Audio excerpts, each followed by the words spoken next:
Good morning and welcome to the virtual service with the Unitarian Universalist community of Charlotte. My name is Jay Leach. I'm one of this community's ministers, and my pronouns are he, him, his. While on our recent family vacation in California, we made our way up a winding road in the rugged Santa Cruz Mountains to a beautiful state park outside the tiny town of Felton. We were drawn by the prospect of seeing redwood trees, and the park did not disappoint, offering an old-growth redwood grove through which we ambled on a winding path. Breathing in that intoxicating, woodsy fragrance, we spent much of our time craning our necks, looking up at those majestic trees, the tallest of which soars almost 300 feet up and is said to be about 1,500 years old. A redwood forest is a really helpful place to put our own puny and brief lives in perspective. Surprisingly, these mammoth trees have very shallow root systems. Though they rise hundreds of feet from the forest floor, their roots rarely reach more than a dozen feet down. However, what their roots lack in depth, they make up for in breadth, often extending out over 100 feet from their base. And importantly, while meandering underground, each tree's roots entwine with the roots of other redwoods. It is this individual entwining that increases their collective stability, enabling them to remain upright for centuries despite strong winds and occasional flooding. This summer, we as a spiritual community are exploring the theme, Roots Hold Me Close. We're listening in on reflections from our members and thereby not unlike those mighty redwoods, further entwining our lives drawing insight and sustenance from one another. It may be that today you will experience something that will help bolster you, hold you up, keep you going in these challenging times. We're pleased to know that guests continue to join us every week. If you are new to our community, welcome. We'd love to get to know you, to talk with you, to explore the possibility that you might entwine your life with ours here. Reach out to our membership coordinator. Her name is Kelly Green, and Kelly can help you find a connection with us. For both members and guests, we have posted on our public Facebook page a greeting. Find that greeting now and offer in the comments words of welcome to one another. If you are a guest, let us know there so that we can offer you a special welcome. Thanks for making this service a part of your Sunday morning, or whenever you are watching what we have created. Welcome.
Yet again today, we kindle the flame of our chalice, sacred symbol of our liberating faith. As its flame rises up from this simple vessel, may its meaning find its way ever deeper into our shared lives, drawing us ever closer to what we hold most dear.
As we drove through California recently, we skirted the Central Valley town of Salinas, birthplace of honored son John Steinbeck. In his delightful account, Travels with Charlie, Steinbeck includes this reflection on redwood trees, sharing, "I have known these great ones since my earliest childhood." The redwoods, he writes, once seen, leave a mark or create a vision that stays with you always. No one has ever successfully painted or photographed a redwood tree. The feeling they produce is not transferable. From them comes silence and awe. It's not only their unbelievable stature, nor the color which seems to shift and vary under your eyes. No, they are not like any trees we know. They are ambassadors from another time. They have the mystery of ferns that disappeared 1,000,000 years ago into the coal of the Carboniferous era. They carry their own light and shade. The vainest, most slap-happy, and irreverent person in the presence of the redwoods goes under a spell of wonder and respect. Respect, that's the word Steinbeck says. One feels the need to bow to unquestioned sovereigns. Respect is what we also offer today to courageous reflectors sharing deeply from the truth of their lives. We begin today with two of our newer members, first DeWitt Crosby and then David Dixon, before hearing also from Donna Fisher, someone whose life has entwined with others in this community for decades. Thanks to each of you, DeWitt, David, and Donna, for your willingness to offer us your personal responses to questions like, what grounds you? What roots you? What makes you who you are?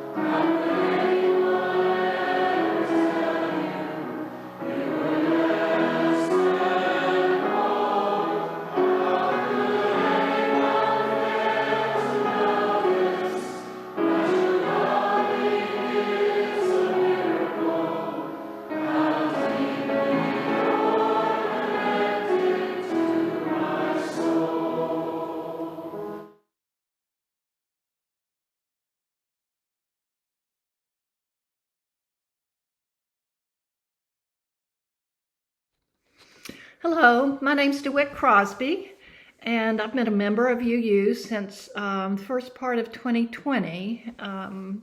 So many of you probably don't know me. I've managed to get a class with Eve under my belt before the big lockdown. So I look forward to getting to know people better when we come out of isolation. And Jay asking me to do this actually made me feel more like a part of the family, so thank you, Jay. When I think about being grounded, probably like most people, I think first of my family, my friends, my community, my communities, and all of those throughout my life have kept me grounded for sure. And I'll mention what some of them are besides community and family and friends. I have journaled, I have meditated, I used to run. Now, well, my joints won't take the pounding anymore, so now I walk. And that walk has become sort of a meditative practice for me. Nature is a huge grounding force for me.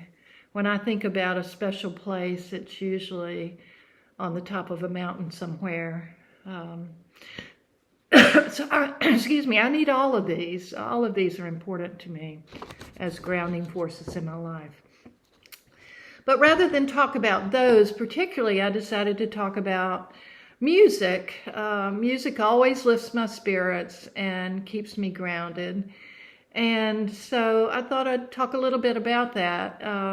In my family, we made music more than we listened to recorded music.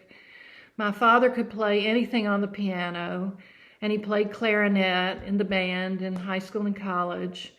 And he sang in a barbershop quartet, and they used to practice at my home, so I believe my love of harmony came from listening to them as I fell asleep. We sang in church. I took piano lessons, so I was conscripted to play for Sunday school class, like all people were who took piano. My siblings and I were mainstays in the choir. And I kept doing all of those until maybe middle school, when I let sports turn my head a little bit. Nevertheless, music has always been a big part of my life. And more recently, even I would say, particularly since I've retired, an even bigger part. And music has been a vessel for me that holds my sense of social justice, and that's a big part of my life.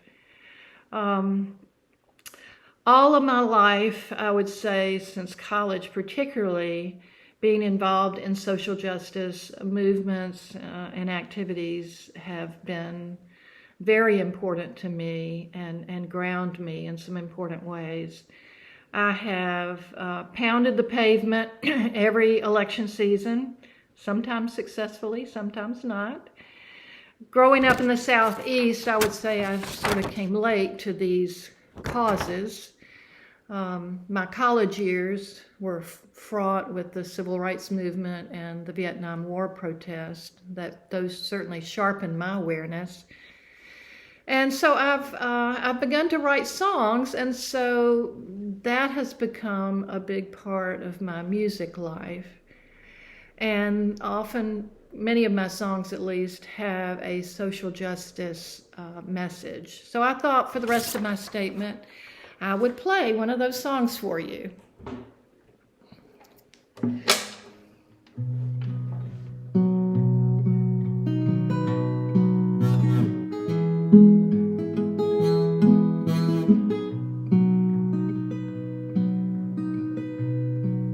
My brother was drafted to fight in the war in Vietnam.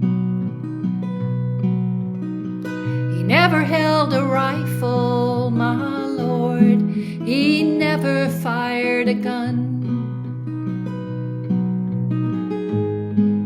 He packed his hope and courage, pretended to be fine. His friends came back in boxes.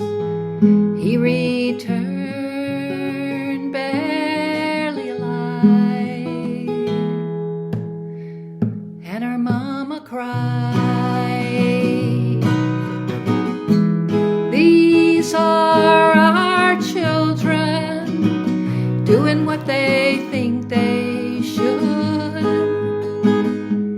These are our children, doing what they think they should. And the things they carry are too heavy.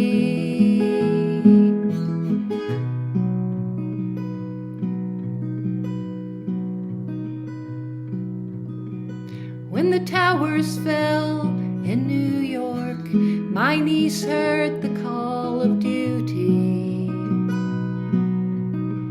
She saw the burning buildings, she smelled the harsh debris.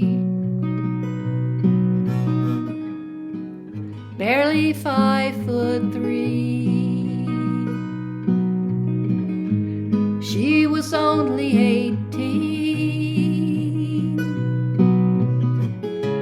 Left her legs in Iraq beside an ID.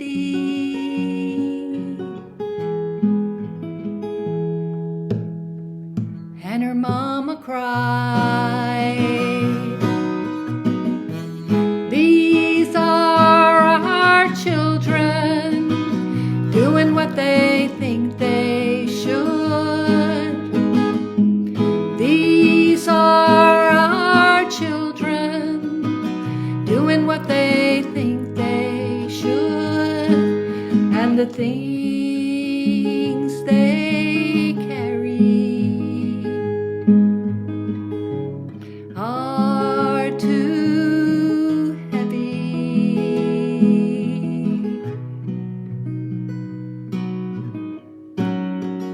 My son turns 18 in a week.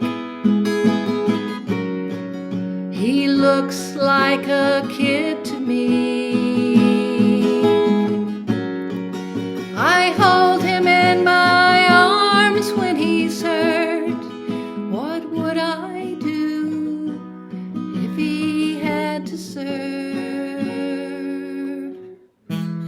These are our children, doing what they think they should. These are our children, doing what they think they should. And the things they carry are too heavy.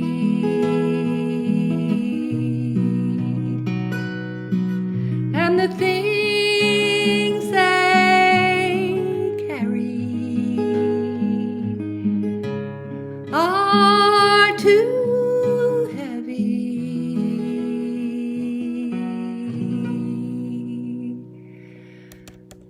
Thank you for listening.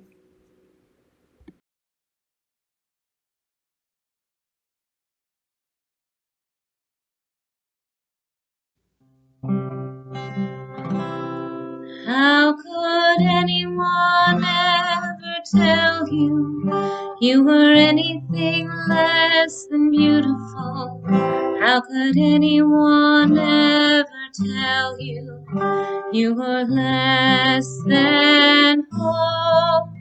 How could anyone fail to notice that your loving is a miracle? How deeply you're connected to my soul.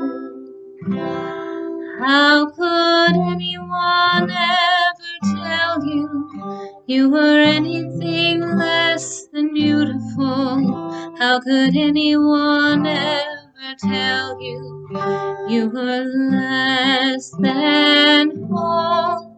How could anyone fail to notice that your loving is a miracle? How deeply you're connected to my soul.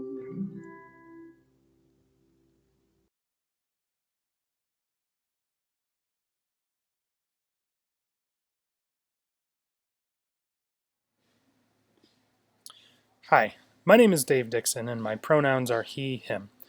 My family and I joined the UU in February of 2020, and at the time were unaware that the world would shut down just a few weeks later. That's meant that we haven't gotten to meet a lot of you in person. Luckily, we've had the opportunity to participate in a number of virtual groups within the community, and we're looking forward to seeing more of everyone in the next few months. As I looked over our summer theme of Roots Hold Me Close and the questions surrounding it, I ultimately settled on one idea to share that felt like it best represented my own personal connection to that theme, and that was the idea of creativity. Creativity has always been a driving force in my life, both expressing my own creativity and experiencing the creativity of others. For me, like I'm sure was the case for many people, the earliest and most basic experience with creativity was artistic. Drawing, painting, and other forms of creative expression were all things that caught my interest at a young age. I was lucky in that my parents recognized that interest and found ways to foster it, whether it was something as formal as enrolling me in after school art classes or as simple as bringing home stacks of scrap paper from work. Even now, there are boxes full of drawings of athletes, superheroes, and animals sitting somewhere, each with a spreadsheet or office memo on the backside. As I grew older, my creative interests evolved, becoming more focused in some ways and more wide ranging in others. What I did most was work endlessly on creating entire sports leagues from scratch. Most importantly, this gave me the opportunity to design uniforms for each team. But I loved doing everything from choosing each team's location to coming up with their nickname, logo, and color scheme, even populating their roster with fictional players complete with made up statistics and backstories. Even now, as an adult, I still occasionally feel the urge to take the details of a new book or TV show or video game as inspiration to develop logos, color palettes, and uniforms, and to organize them in some sort of structure. Ultimately, I decided to take my obsession with logos and colors and make it into a career. Now, as a graphic designer and creative director, I'm able to create and curate those things on a daily basis, albeit with someone else creating a box I have to work within. I also enjoy having the chance to collaborate with writers and people from other creative backgrounds, which gives me something I don't get when I'm working on my own. There is a downside, though. Working in graphic design full time has dampened my enthusiasm for that type of personal creative output. After spending 8 hours looking at a screen and designing logos for someone else's project, doing the same thing in my free time seems less like relaxation and more like more work. And if I'm being honest, I miss being excited and motivated to create logos and artwork just for myself. In fact, there have been times when I've wondered whether I would have been happier if I had a career that was completely separate from art, so that I could close off that part of my brain and preserve it for my own projects. But creating something new is too important to me to ever give it up completely. When I was a kid, it was an enjoyable way to fill my time. Now it's a necessary refuge, something I need to be able to recharge and to be able to do all the everyday life things that I have to do that aren't fun. Sometimes I feel a little guilty for being able to escape into a creative space and leave the problems of the world behind, but I honestly don't know what I would do otherwise. More than anything else, it's what helps keep me going. Luckily, I've discovered that I just need to adapt rather than abandon my creative output. Instead of creating logos or color palettes, I've had to find new creative avenues. One hobby that gives me an outlet for several different forms of creative output is the role-playing game Dungeons & Dragons. If I'm running a game for other players, it requires writing and world building. If I'm playing, I can dive into creating a unique character. D&D even provides an outlet for some visual creativity in the form of painting miniature figures and creating detailed maps that are used within the game. That's not to say that I've completely abandoned art and graphic design in my free time. I still occasionally drift back to the things that fascinated me when I was younger. But it's good to know that I can find other outlets as well. Creating, filling some sort of empty space where nothing existed before, is something that I can't not do. More than anything else, it makes me who I am. So regardless of what form it takes or what other aspects of my life continue to shift and evolve around it, I know that creativity will be a constant for me. It anchors me, it recharges me, and it inspires me. Thank you.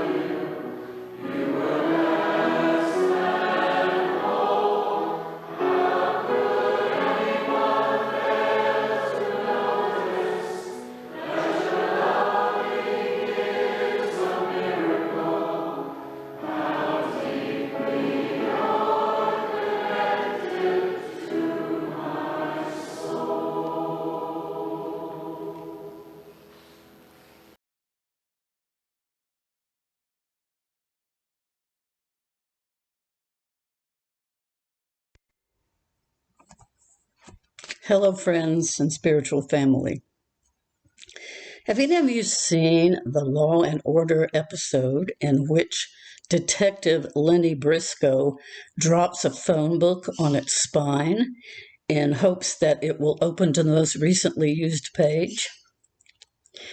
If Lenny were to do so with my copy of Singing the Living Tradition, our hymnal, it would probably reveal Spirit of Life.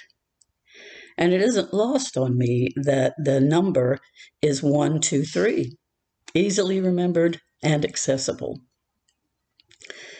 Spirit of Life, come unto me, is a plea that has involuntarily risen to the top of my list in the past 16 months.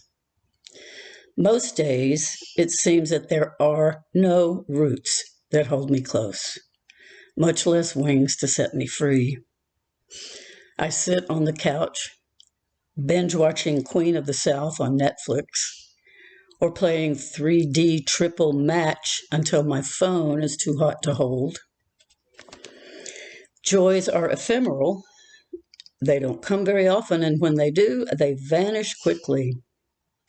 And the least little thing that goes wrong is monumental. The rabbits ate my begonias. The eggs boiled for 3 hours, ruining the pot. My hair wants to flip out rather than under. I hit my foot on the coffee table. Or my husband says, "What?" one too many times. I find it hard to go anywhere or say yes to anything. So where are the roots, the grounding forces that minimize the significance of these daily and predictable incidents, or the wings that allow one to soar above them? The pervasive emergence of COVID-19 has, in my case, rendered them inert and has reminded me that I am not in control, which knowledge can be as debilitating and alarming as the threat of contracting COVID itself. And now that there are arguably fewer reasons to remain isolated, there it comes, that gnawing guilt that says you should want to get out and be with beloved community, engage in conversation, listen, learn, and grow. While I wouldn't wish this pathos on anyone, there is some undeniable comfort knowing that some of you could very well claim these words as your own. But sharing this reflection with you took some doing. In fact, in the space of 48 hours, I said yes, no, and then yes again to the invitation, partly thanks to a wise friend who said, "I think people need to hear this, and I think you need to say it." Forming negative and amorphous sentiments into thoughts, and thoughts into spoken word can be as excruciating and healing as cleaning out one's attic, extracting a splinter from an inflamed foot, or having a tumor removed. Something internal and something external brought me to the point of hitting the send button, which for me is a major step forward. I'll call that combination of forces the spirit of life.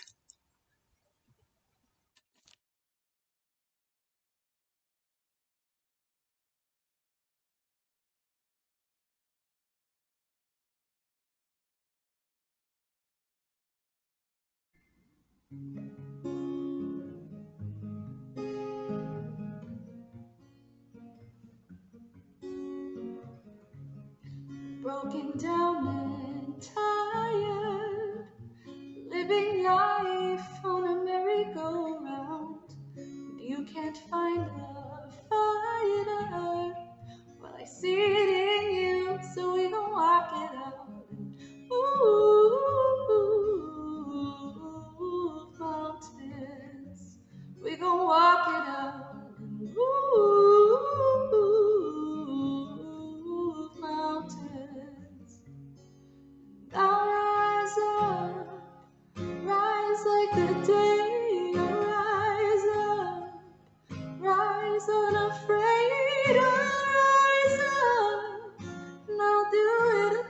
1,000 times again. I'll rise up high like the waves. I'll rise up in spite of the ache. I'll rise up and I'll do it 1,000 times again. For you, for you, for you, for you.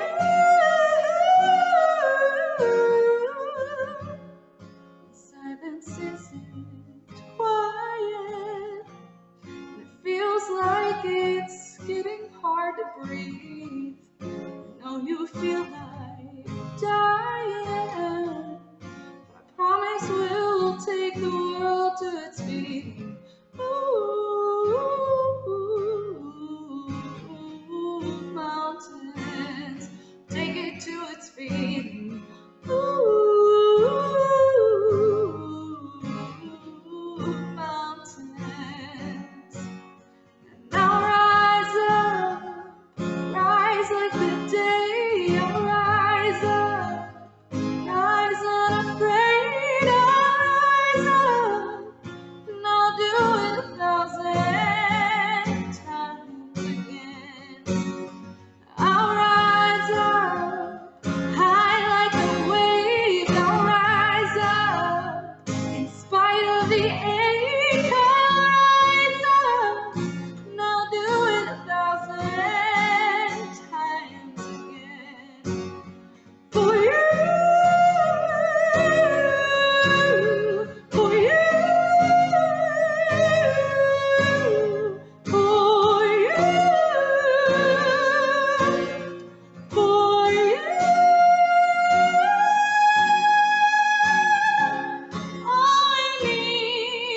All we need is hope. After that we have each other. After that we have each other. We will rise, we will rise, we will rise up. We'll rise. I'll rise up, rise like the day. I'll rise up in spite of the ache. I will rise 1,000 times again. I'll rise up high like the wave. I'll rise up in spite of the ache. I'll rise up and I'll do it 1,000 times again. For you, for you, for you, for you.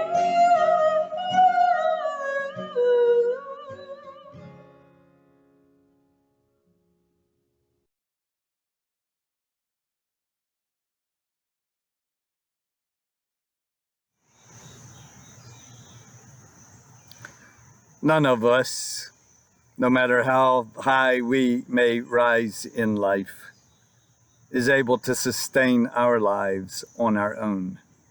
We Unitarian Universalists attest to our interdependence, the entwining of our lives that is one of life's most fundamental truths. All of us endure periods when, were it not for the roots of others, we might not be able to withstand the physical, psychological, spiritual challenges we face.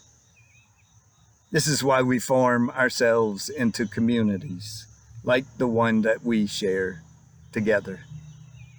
Today we open our hearts in compassion to those who are undergoing a difficult time, often unbeknownst to the rest of us. We recognize, especially in these times, the ways fear, frustration, anxiety, anger, confusion can foster depression, addiction, broken relationships, self-judgment, self-condemnation. If this is your reality, you are not alone. Please reach out to us for support. Like Redwood Root Systems, we extend our sense of concern well beyond what is nearest to us. For all of those suffering the ravages of the still raging pandemic throughout the globe, for those whose lives are marked and marred by oppression, for all victims of violence, for our neighbors who remain unhoused, and for our shared mother, the earth, groaning in pain at the ways we have devastated her. We open our hearts in deep compassion and concern. You, beloved members, have chosen to entwine your lives here. You've made this place a beneficiary of your generosity. You've shared your resources to help sustain all of us and to enable us to thrive. From all of us to each of you, thank you. For those who will give today, this week, this month, thank you. Thank you. Thank you.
As we come now to our time of meditation, I invite you to settle into wherever you find yourself in this moment, to deepen your breathing,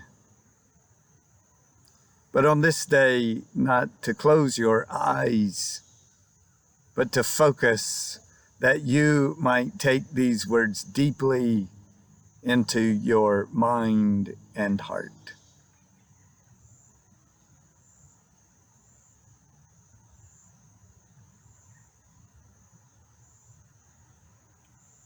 How could anyone ever tell you that you are anything less than beautiful?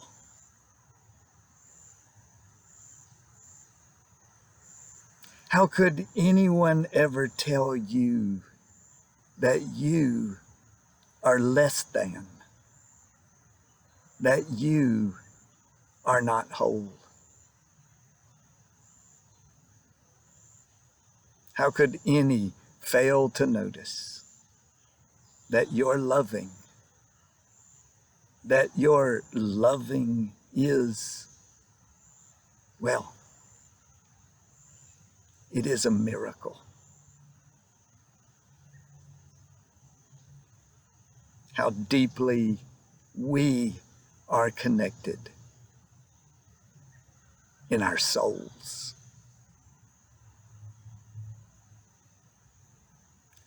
Blessed be.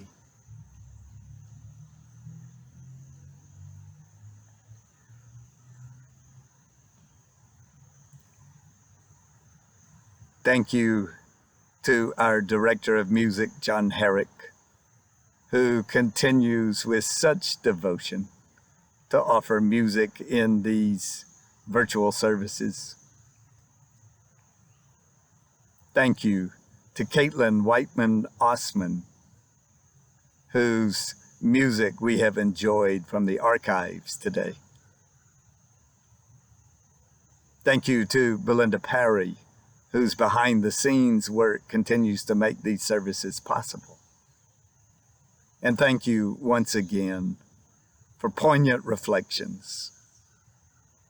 DeWitt, David, Donna, our collective thanks to you.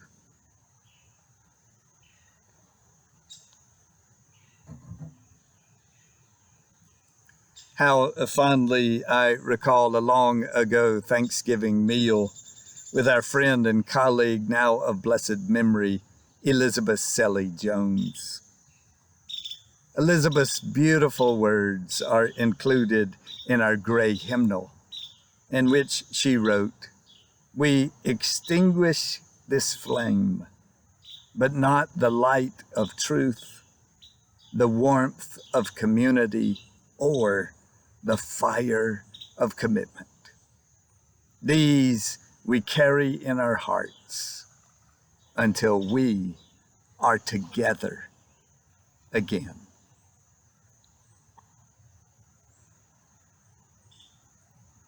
Go with courage, my friends.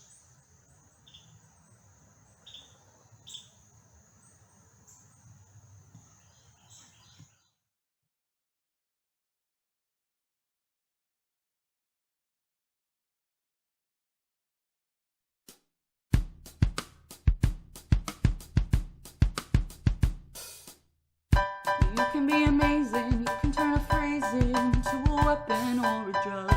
You can be the outcast or be the backlash, somebody's lack of love.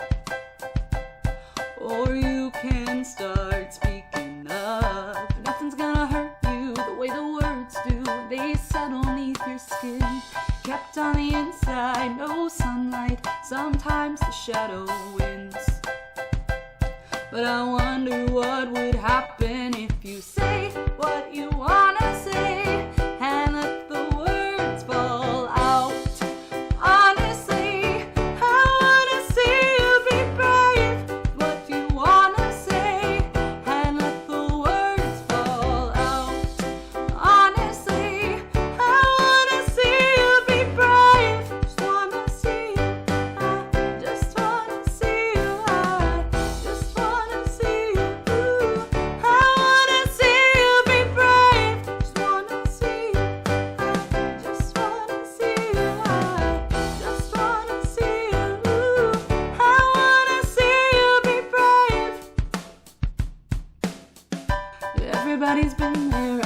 He's been stared down by the enemy, fallen for the fear and dust from disappearing. Bow down to the mighty.